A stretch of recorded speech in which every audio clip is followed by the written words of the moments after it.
যতদিন হিন্দুস্তান থাকবে ততদিন গরিবে নওয়াজ থাকবে, ততদিন গরিবে নওয়াজ থাকবে, ততদিন হিন্দুস্তান থাকবে।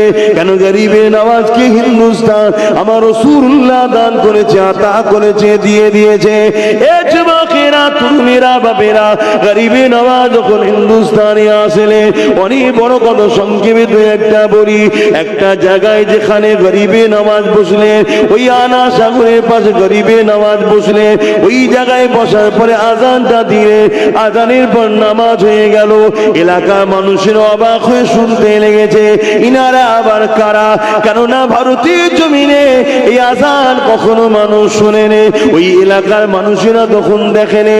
এ যুবকেরা, তরুণেরা, বাপেরা, সন্ধ্যা যখন আগিয়ে আসতে লেগেছে, রাজা সৈন্য সামন্তরা, রাজার লোকেরা এমন করে উট ঘোড়াকে নিয়ে এসে যে জায়গায় গরিবে নওয়াজ বসেছিল